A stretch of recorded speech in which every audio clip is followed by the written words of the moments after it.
तर माझ्या बर्थडेच्या आदल्या दिवशी आम्ही ना जळगावला आलो होतो. यांचं काम होतं त्यासाठी आलो होतो. तर 2च दिवस थांबायचं होतं आणि तिसऱ्या दिवशी आम्हाला लग्नासाठी परत जायचं होतं. तर मग आहे ना इथं माझ्या मिस्टरांनी केक ऑर्डर केलेला होता रात्री 12 वाजता. पण मला हा केक नव्हता माहिती ऑर्डर केलेला. म्हणजे मला खूप झोप येत होती कारण दमले होते खूप त्याच्यामुळे आणि बेडरूम मध्ये असतानाच त्यांनी ऑर्डर वगैरे करून ठेवून दिला. आणि नंतर मला सांगितलं म्हणून मी बघितला तर हा केक त्यांनी माझ्यासाठी ऑर्डर केला होता. आणि आम्ही खूप सिम्पल सेलिब्रेशन केलं कारण आहे ना मला त्या दिवशी खूपच म्हणजे असं दमल्यासारखं पण झालं होतं आणि थोडीशी तब्येत पण खराब वाटत होती म्हणून. तर त्याच्यामुळं सेलिब्रेशन असं सोपं पद्धतीत केलं. आणि हा पाठवला होता माझ्या नणंदबाईंनी माझ्यासाठी केक दुसऱ्या दिवशी. तर हे ऑफिससाठी गेलेले होते तर त्यामुळे मग भार्गव देवांश आणि मी कट केला आणि आम्ही तिघांनी खाल्ला आणि नंतर मग त्या आलं त्यांनी खाल्ला. तर हा केक माझ्या नणंदबाई दरवर्षी माझा बर्थडे असला की मला पाठवत असतात असा केक न चुकता. चला तर आता मी इथून आता आहे ना त्यांच्यासाठी तुम्हाला दोघांना खायला खायला देणार आहे देते केक. हा केक. बरं का देवांश, तुम्हाला दोघांना खायला देते हा. चल चला आता मी या दोघांना खायला देते. माझ्या नणंदबाईंनी पाठवलाय मला हा केक. छान मस्त. तरी आम्ही केक कट केला होता 12 वाजता माझ्या मिस्टरांनी मी. आणि आता माझ्या नणंदबाईंनी केक पाठवलाय. तर तो आता मला असाच कट करायला कारण आणि फोटो वगैरे काढले. तर आता त्यांना खायला देते केक कट करून मस्तपैकी. चला देवांशन त्यांचं आवरलंय आता. भार्गवची देवांश आंघोळ झाली आहे. आता आम्हाला निघायचं आहे संभाजीनगरला जायला. तर मला ही साडी घेतली मम्मीने. माझ्या दिराचं लग्न आहे त्याच्यामुळं म्हणजे आयर घ्यावा लागतो. तर ही घेतली आयर घेतलाय आम्हाला. तर मी ही साडी घेतली. मम्मीने पैसे पाठवले होते. तर ही साडी घेतली. कशी आहे सांगा नक्की. आणि ब्लाऊज काल शिवून घेतलाय मी लगेच एका दिवसात. असं मस्त. हां विराला मला घेतलंय ते. मला घेतलंय. तर ही साडी घेतली मस्त. तर आता निघू आम्ही थोड्या वेळाने. थोड्या वेळ निघायचं आहे आता आम्हाला. आणि दोघं पण खुश आहे. तर अजून आम्ही दोघं राहिलो आहे आवरायचं. मला अजून थोडासा पसारा पण आहे घरात तो पण आवरून निघायचं आहे. तर आम्ही ना जळगावला आलो होतो. कोळपेवाडीवरून आलो तेव्हा इकडे आलो. त्याच्यानंतर काही मला शूट काढायला जमलं नाही म्हणजे व्लॉग शूट नाही केला मी काही.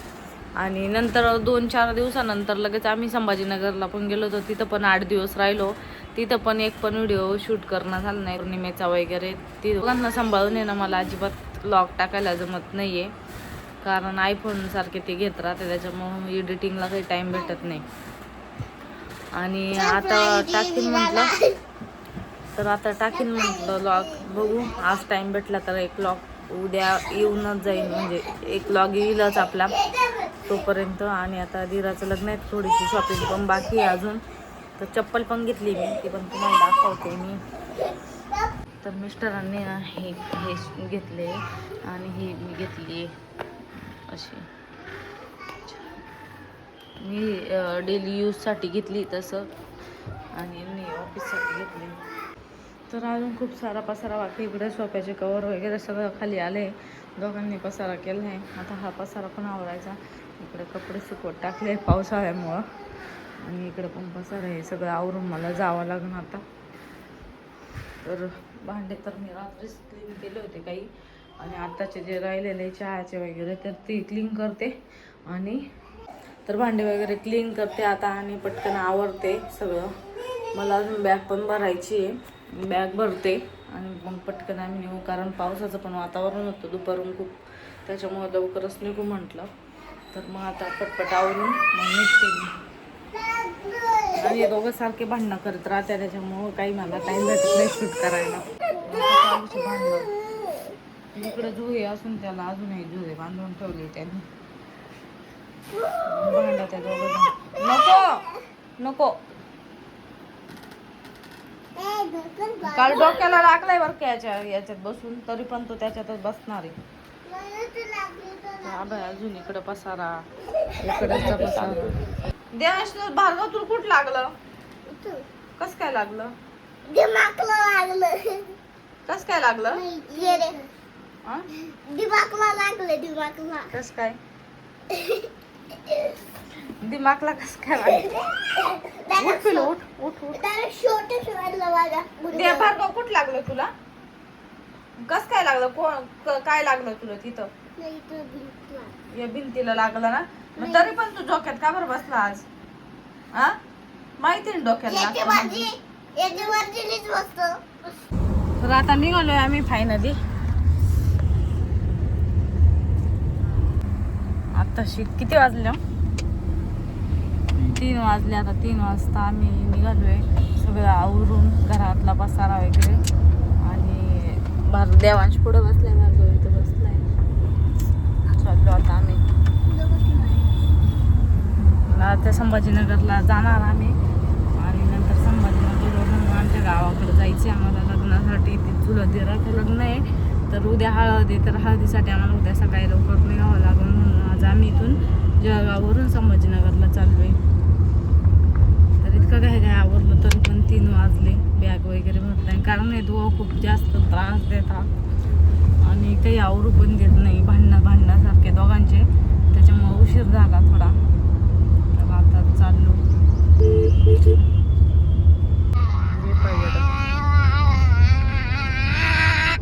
फिरायचं म्हणलेलं आनंद होतो आहे ना, आहे ना. कशाचा आनंद होतो फिरायचा? त्याला सर्दी झाली खूप काल कूलरच्या हवेने, कारण काल पाऊस होता ना, आम्ही कूलर पण चालू ठेवलं, त्याच्यामुळे आजारी पडले दोघं पण. सर्दी. हा केक ना, हा केक पण खाल्ला होता त्याने. आईस केक खाल्ला होता, आईस केक.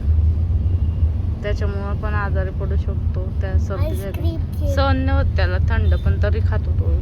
ऐकत नाही नाही ना. त्याला म्हणा ऐकत जा ना मम्मीचं.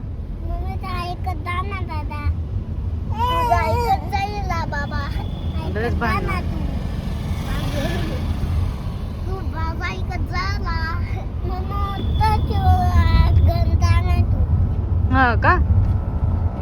वातावरण मस्त झालंय आज.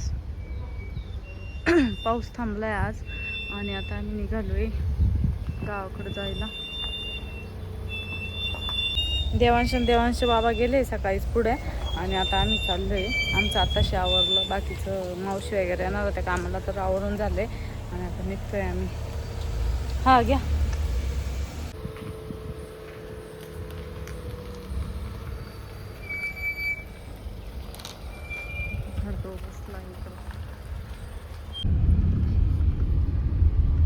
किती छान वातावरण झालं, ढग उतरले मस्त डोंगरावरती. इथं आमच्या टेरेसवरून पण दिसतंय वातावरण, है ना.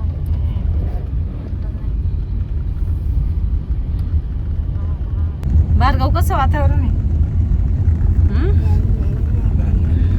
ॲब्रो करायला थांबलो होतो आम्ही. आता ॲब्रो केले. मागच्या वेळेस खूप चुकवले होते, त्या जळगावला केले होते. आता इथं केले संभाजीनगरला. इथं छान करतात, त्याच्यामुळे इथं ते थोडे ब्रॉडच ठेवले, कारण मागच्या वेळेस इथं चुकलेली थोडीशी, त्यामुळे विरळ केस आले खूप तिथं, मग थोडे ब्रॉड ठेवले. हो, हे बघा किती छान वातावरण आहे. मस्त असे ढग उतरले. अशा वातावरणात राहतो आम्ही इकडं, थंड थंड. किती मस्त वातावरण इकडं.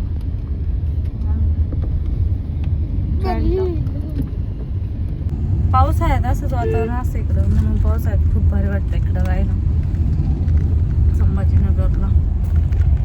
आणि हे सगळं आमच्या टेरेसवरून दिसतं मागचा एरिया. ही कोणती स्कूल आहे? Riverdale high school. इथे ही हायस्कूल आहे मस्त. इकडं डोंगर विंगर आहे. हा रस्ता अजून अर्धाच झालाय. आम्ही वेरूळला राहत होतो तेव्हाच काम चालू होतं, तर ते वरचा अजून आताशी झालाय, कालचं तर अजून बाकीचे. म्हणजे आपल्याला किती 4 वर्ष झाले अजून का, तरी बाकीचे अजून हा रस्ता.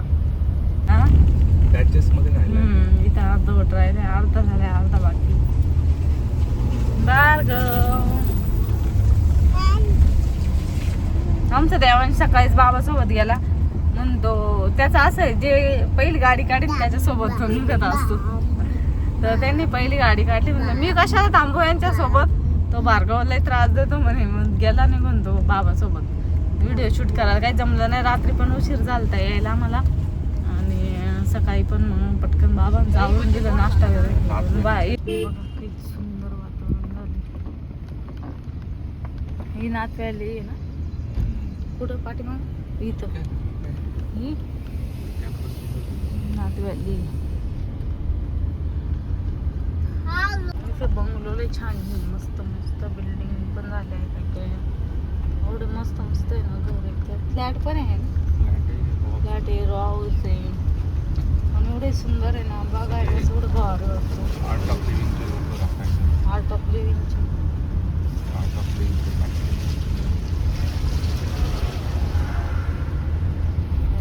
हे तर खूप आवडतं मला. आणि इकडे एक रो हाऊस हे पण लय आवडतं. काही दिवसांनी आम्ही पण असं स्वतःच बांधणार आहे ना, सेटल झालं का एकदम जळगाववरून. हे बघ किती सुंदर आहे. हे रो हाऊस पण ठेवायचं आणि आम्ही स्वतःच पण छान बांधणार आहे आता जेव्हा आम्ही जळगाववरून इथे सेटल होऊ तेव्हा. हे बघा वाव किती सुंदर वातावरण आहे. तर आता आहे ना आम्ही आलोय आमच्या गावाजवळ. फिश प्लांट आहे इथं आमचा, त्याच्यावरचे कागद पण उडून चालले. इथं वारा आहे इथं आणि आले होते एकदम डाळिंबाचा बाग आहे. दुसराच आहे तो आमचा नाही. हे आमचं. चला पुढं पहा, मोबाईल नंतर पहा. लागण वाट नाही तर रस्ते पहा कसे बेकार आमच्या गावचे असे रस्ते डायरेक्ट चिखलातून येते. हे पोरगं कसं येते बघ.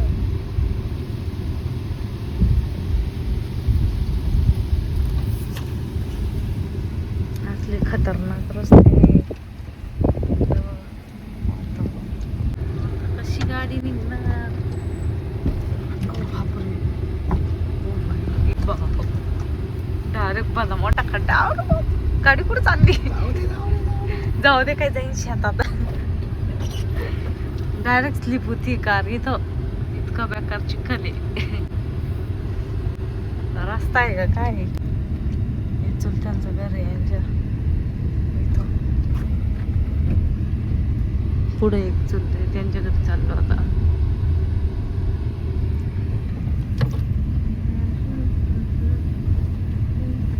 आता इथून कशी